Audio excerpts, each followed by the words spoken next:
Baik teman-teman, duduk siap, gerak. Sebelum kita memulai pembelajaran pada pagi hari ini, marilah kita sama-sama berdoa terlebih dahulu menurut keyakinan dan kepercayaan kita masing-masing. Berdoa dalam hati, mulai. Berdoa selesai. Oke, terima kasih Kami. Nah, sebelum kita melakukan pembelajaran, guru akan absensi terlebih dahulu ya. Nah, yang pertama Melinda, ada Ibu. Oke, Mona, ada Ibu. Terus Ana, ada Ibu. Mila, ada Ibu. Terus Mira, ada Ibu. Ihsan, Ada Ibu. Hanti. Ada Ibu. Oke, semua hadir ya. Nah, sekarang sebelum kita mulai pembelajaran, apakah semuanya sudah siap belajar hari ini? Siap! Iya, bagus. Nah, kalau semuanya sudah siap, Bu Guru mau lihat dulu nih semangatnya. Oke, jadi kalau Bu Guru bilang semangat pagi anak-anak, kalian semua menjawab pagi, pagi, pagi, luar biasa. Bisa semua? Bisa! Boleh ya? 1, 2, 3. Semangat pagi anak-anak. Pagi, pagi, pagi, luar biasa. Oke, sebelum kita masuk pada materi pembelajaran kita hari ini, Bu Guru akan menjelaskan tujuan pembelajaran kita terlebih dahulu ya. Nah, anak-anak bisa lihat di PPT yang Bu Guru tampilkan. Yang pertama yaitu siswa mampu menyebutkan pelaksanaan kewajiban dan hak sebagai warga masyarakat terhadap lingkungan dalam kehidupan sehari-hari dengan benar. Yang kedua yaitu siswa mampu menganalisis kewajiban dan hak sebagai warga masyarakat terhadap lingkungan dalam kehidupan sehari-hari dengan benar. Kemudian selanjutnya yaitu siswa mampu menunjukkan hasil identifikasi perbedaan pelaksanaan kewajiban dan hak sebagai warga masyarakat terhadap lingkungan dalam kehidupan sehari-hari. Kemudian selanjutnya yaitu siswa mampu mencoba mengkomunikasikan hasil identifikasi pentingnya kerjasama dalam pelaksanaan kewajiban dan hak sebagai warga masyarakat terhadap lingkungan dalam kehidupan sehari-hari. Nah, itu tadi tujuan pembelajaran kita pada pagi hari ini. Oke, sebelum masuk ke materi, Bu Guru ingin bertanya nih, apakah ada yang masih ingat materi tentang fungsi lingkungan bagi kehidupan di pertemuan sebelumnya? Ada yang tahu? Oke, silakan Mira. Yang pertama, lingkungan sebagai tempat tinggal. Yang kedua, lingkungan sebagai tempat mencari makan. Ya. Yang ketiga, lingkungan sebagai tempat bekerja. Ya, benar Mira. Jadi benar ya tadi pada minggu sebelumnya kita sudah membahas tentang fungsi lingkungan bagi kehidupan, yaitu yang pertama lingkungan sebagai tempat tinggal, kemudian lingkungan sebagai tempat mencari makan, dan yang ketiga yaitu lingkungan sebagai tempat bekerja. Oke, sekarang coba kalian perhatikan foto yang akan Bu Guru tampilkan. Nah, sekarang coba anak-anak lihat foto yang Bu Guru tampilkan pada PowerPoint di sini. Nah, kira-kira peristiwa apa yang terjadi di foto ini? Banjir. Ya, banjir ya, benar sekali. Nah, menurut kalian hal-hal apa saja yang dapat menyebabkan terjadinya peristiwa banjir? Saya Bu. Oke, duluan. Membuang sampah sembarangan. Oke, membuang sampah sembarangan. Ada lagi? Curah hujan yang tinggi. Iya, benar Kira. Ada lagi? Saya Bu, hutan yang gundul. Oke, benar tadi ya. Yang sudah dijawab oleh Mila dan Kira. Tangan dulu. Jadi sini kan terjadinya banjir tadi sudah disebutkan oleh Mila. Membuang sampah sembarangan. Kemudian Kira juga menjawab curah hujan yang tinggi. Kemudian Kira tadi menjawab hutan yang gundul. Benar sekali.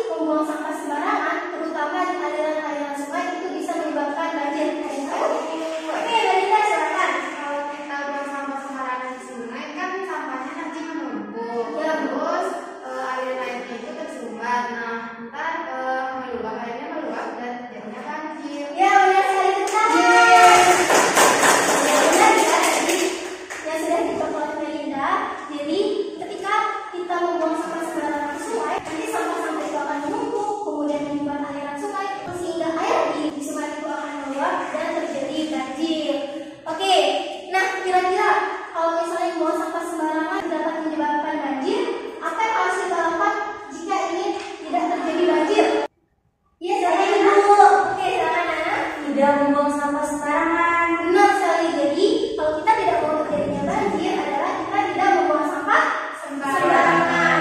Nah, tidak membuang sampah sembarangan itu termasuk perilaku menjaga lingkungan. Menjaga lingkungan adalah salah satu kewajiban kita terhadap lingkungan. Nah, di lingkungan kita memiliki hak dan kewajiban yang harus kita laksanakan. Nah, apa saja itu? Kita masuk ke materi selanjutnya. Oke, di sini Bu Guru akan membahas terlebih dahulu apa sih itu hak dan apa itu kewajiban. Jadi, hak adalah segala sesuatu yang harus kita terima atau sesuatu yang layak kita dapatkan setelah melakukan kewajiban. Sedangkan kewajiban adalah sesuatu yang harus dilakukan atau sesuatu yang harus dilaksanakan dengan penuh rasa tanggung jawab. Nah, kalau misalnya kita kaitkan dengan lingkungan, apa aja sih hak dan kewajiban kita terhadap lingkungan? Nah, karena hak itu adalah sesuatu yang harus kita terima atau sesuatu yang layak kita dapatkan, jika dikaitkan dengan lingkungan, maka hak kita terhadap lingkungan adalah, nah, anak-anak bisa lihat yang pertama, menikmati lingkungan segar, itu termasuk hak kita terhadap lingkungan. Kemudian terbebas dari polusi, juga hak kita terhadap lingkungan. Nah, kalau misalnya hak kita terhadap lingkungan adalah menikmati lingkungan segar, terlepas dari polusi, ada yang bisa menyebutkan apa kewajiban kita terhadap lingkungan? Oke, mana? Apa? Menjaga sungai agar tidak tercemar oleh sampah dan limbah. Benar sekali. Tahu mana? Jadi, kewajiban kita saatnya adalah menjaga sungai agar tidak tercemar oleh sampah dan limbah. Ada lagi yang tahu kewajibannya? Oke, Ihsan, silakan. Melakukan reboisasi atau penghijauan, Bu. Benar sekali. Betul. Jadi, salah satu kewajiban kita juga itu dia melakukan reboisasi atau penghijauan, penanaman pohon kembali. Oke, kita sudah membahas beberapa contoh hak dan kewajiban kita terhadap lingkungan. Ada banyak sekali yang anak-anak bisa perhatikan dari lingkungan sekitar kalian, apa saja hak dan kewajiban kalian. Nah, sampai di sini ada yang ditanyakan? Tidak ada, Bu. Sudah jelas. Iya, baik. Kalau tidak ada pertanyaan, kita lanjut ke materi selanjutnya ya. Ya, Bu. Oke. Nah, selanjutnya kita akan membahas pentingnya kerjasama dalam melaksanakan hak dan kewajiban sebagai warga masyarakat terhadap lingkungan. Jadi, kerjasama dalam melaksanakan hak dan kewajiban antara masyarakat itu sangat penting dilakukan. Kenapa? Karena misalnya nih, seandainya kita sudah melakukan hak dan kewajiban kita sudah menjaga lingkungan kita agar tetap bersih, kita sudah tidak membuang sampah sembarangan, tapi hanya dilakukan sebagian, hanya sebagian masyarakat yang melakukan, otomatis lingkungan yang bersih dan sehat itu tidak akan bisa tercipta. Benar, lingkungan yang sehat dan bersih itu tidak akan bisa tercipta kalau hanya sebagian masyarakat atau tidak adanya kerjasama antar masyarakat. Nah, itulah mengapa pentingnya kerjasama antar masyarakat dalam menjaga lingkungan. Jadi ketika sudah ada kerjasama antara masyarakat dalam menjaga lingkungan itu, maka manfaat dari lingkungan itu akan kita dapatkan. Nah, anak-anak bisa lihat ada beberapa manfaat yang akan kita dapatkan. Misalnya yang pertama, terciptanya kerukunan dalam masyarakat. Kemudian yang kedua, terciptanya lingkungan yang sehat dan asri. Oke, sampai di sini apakah anak-anak paham semua? Oke, ada yang ditanyakan? Iya. Oke, baik. Kalau tidak ada yang ditanyakan, Bu Guru ingin bertanya nih. Nah, misalnya kita sudah menjaga lingkungan kita, tidak membuang sampah sembarangan, kemudian merawat tanaman di sekitar rumah kita dan lain sebagainya. Tapi kalian melihat tetangga kalian tidak melakukan hal seperti itu. Tetangga kalian malah tetap membuang sampah sembarangan, kemudian tidak menjaga lingkungannya dan lain sebagainya. Kira-kira apa yang akan kalian lakukan jika melihat hal seperti itu? Saya, Bu. Oke, dan tidak apa? Kalau saya tentunya akan cerita ke orang tua. Kan kita masih kecil, jadi kan kita malu untuk menegur orang tersebut. Nanti cerita ke orang tua, nah orang tua yang kita cerita ke ketua RT untuk memberitahu tetangga tersebut untuk bisa menjaga lingkungan itu, Bu. Oke, tenang semuanya. Pintar. Sekali deh jawaban dari Nadia. Nah, anak-anak bisa melakukan hal seperti itu. Jadi, kalau kalian malu untuk menasihati tetangga kalian bisa memberitahu ke orang tua kalian agar kalian itu bisa ditegur oleh orang tua ataupun pihak yang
Dan yang kedua yaitu, menurut kalian apa pentingnya kerjasama dalam masyarakat untuk menjaga lingkungan? Oke, kita mulai dari kelompok 1 dulu ya. Siapa yang mau ini? Kelompok 1 teman-teman.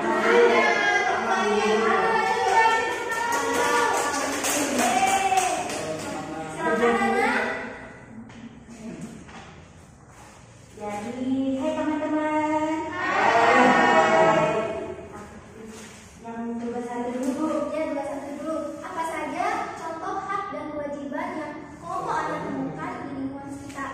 Jadi, hasil tugas kami bersama untuk haknya yang pertama itu menikmati lingkungan segar. Kemudian yang kedua itu memanfaatkan sumber daya alam. Yang ketiga mendapatkan air bersih. Oke, terus kewajibannya apa? Kewajiban yang pertama itu menanam pohon di sekitar Menanam di sekitar. Kenapa harus menanam pohon di sekitar? agar bisa, kan kita ini butuh oksigen Bu, ya Benar. kan, ya. Jadi kan berasal dari tumbuhan hijau. Nah makanya kenapa kita menanam biar kita itu bisa menghirup oksigen segar gitu Bu. Oke, bagus. Tangan ayo. Kewajiban apa kewajibannya? Membersihkan lingkungan dari sampah. Jadi kita tidak boleh buang sampah sembarangan ya teman-teman. Iya. Ya. Yang ketiga menjaga hutan agar tidak gundul. Oke, kenapa harus kita menjaga hutan agar tidak gundul? Jadi kan banyak di sekitar daerah kita orang-orang menanam banyak hasil kebunnya itu di gunung. Mereka banyak membakar tumbuhan-tumbuhan Bu. Jadi kan nanti kalau tumbuhan nggak ada kita mati Bu. Benar sekali, karena tumbuhan itu sangat penting ya. Jadi kalau misalnya hutan menjadi gundul itu tidak ada yang akan menahan resapan air juga sehingga mudah untuk terjadinya banjir dan longsor. Oke, tadi sudah dipaparkan hak dan kewajiban dari kelompok 1. Jadi tadi benar ya apa yang sudah dipaparkan oleh Ana. Selanjutnya, nah menurut kelompok Ana, menurut kelompok 1, apa pentingnya kerjasama antar masyarakat dalam menjaga lingkungan? Jadi menurut kami kerjasama dalam melakukan hak dan kewajiban itu sebagai warga masyarakat terhadap lingkungan itu sangat penting karena menciptakan lingkungan yang sehat itu tidak mudah. Benar sekali. Nah, diperlukan kerjasama dari semua masyarakat untuk menciptakan lingkungan yang sehat dan asri. Masyarakat juga wajib bekerja sama dan bahu-membahu dalam menjaga kebersihan demi menjaga lingkungan yang sehat. Nah, jika masyarakat telah melaksanakan kewajibannya terhadap lingkungan, maka manfaat dari lingkungan pun bisa kita dapatkan, Ibu. Nah, hal ini tentunya akan berdampak pada kehidupan masyarakat dan masyarakat juga dapat hidup dengan nyaman, aman, dan sehat. Jadi benar ya, tadi sudah dipaparkan menurut kelompok ini pentingnya kerjasama antar masyarakat dalam menjaga lingkungan karena menciptakan lingkungan yang sehat dan asli itu tidak semudah membalikan telapak tangan. Perlu adanya kerjasama antar masyarakat dalam menjaga lingkungannya agar tercipta lingkungan yang sehat, bersih, dan asli. Oke, silakan kita kembali tepuk tangan kelompok ini. Nah, sekarang silakan kelompok 2. Siapa yang mau ini dari kelompok 2? Bila Bu. Oke, Bila, kita tepuk tangan Bila. Ya, yang pertama yaitu apa saja hak dan kewajiban yang kelompok Bila temukan terhadap lingkungan sekitar. Jadi yang pertama kami itu menuliskan hak mendapatkan air bersih. Kemudian juga kita menuliskan untuk menikmati keindahan alam. Dan ketiga yang terakhir itu adalah membangun tempat tinggal yang layak. Oke, benar ya. Jadi tadi sudah dipaparkan oleh Bila hak-hak yang layak kita terima dari lingkungan. Dan apa yang kewajiban dari kelompok Bila? Jadi dari hasil diskusi kelompok kami menemukan kewajiban yaitu yang pertama membersihkan tempat-tempat kita dari yang namanya sampah. Juga ada menanam pohon di sekitar rumah atau tempat-tempat tinggal kita. Dan yang terakhir itu adalah menjaga hutan agar tidak gundul. Oke, menjaga hutan agar tidak gundul ya. Tadi sama juga sama Ana ya. Iya. Nah, tadi kewajiban pertama apa tadi? Membersihkan tempat tinggal dari sampah. Nah, kenapa kita perlu membersihkan tempat tinggal dari sampah? Agar tempat tinggal kita itu menjadi nyaman dan juga bersih.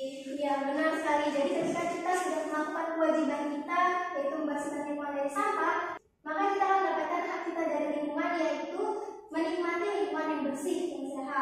Oke, kemana untuk kita dulu?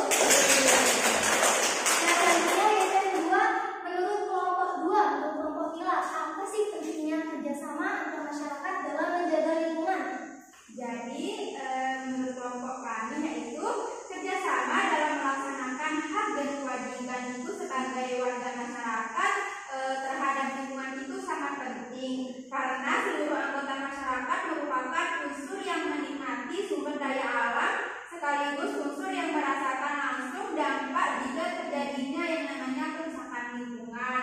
Kita laksanakan dengan seimbang termasuk terhadap lingkungan, maka kehidupan kita juga akan berjalan dengan aman, baik, dan lancar. Kita juga akan dapat memenuhi berbagai kebutuhan dan juga kita akan terhindar dari yang namanya bencana alam seperti banjir dan longsor. Gitu ya teman-teman. Iya, jadi langsung lagi dulu.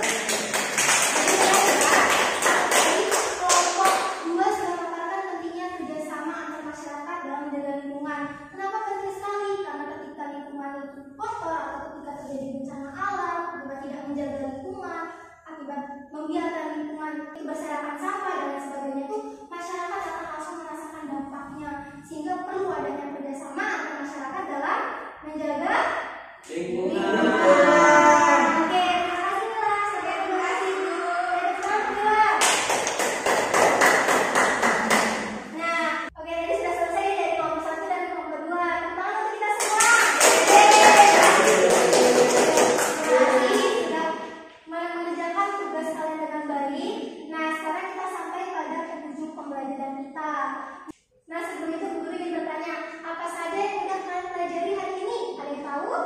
Apa tadi? Hak dan kewajiban. Iya, benar sekali Mila. Tentang Mila.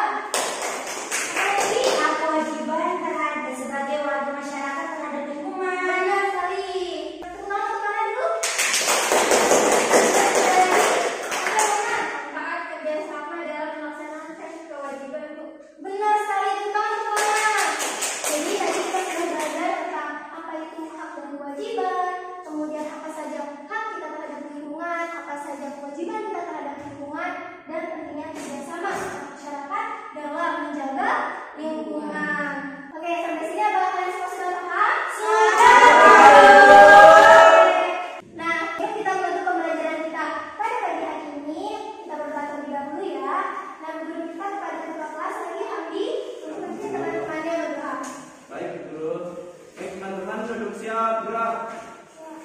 Untuk mengakhiri kegiatan pembelajaran kita pada pagi hari ini, alangkah baiknya kita sama-sama berdoa menurut kepercayaan dan keyakinan kita masing-masing. Berdoa dalam hati, mulai. Berdoa selesai. Sudah guru. Oke, terima kasih Hamdi. Nah, sekian pembelajaran kita hari ini. Bu Guru minta maaf apabila ada salah kata atau salah perilaku. Mohon dimaafkan. Wabillahi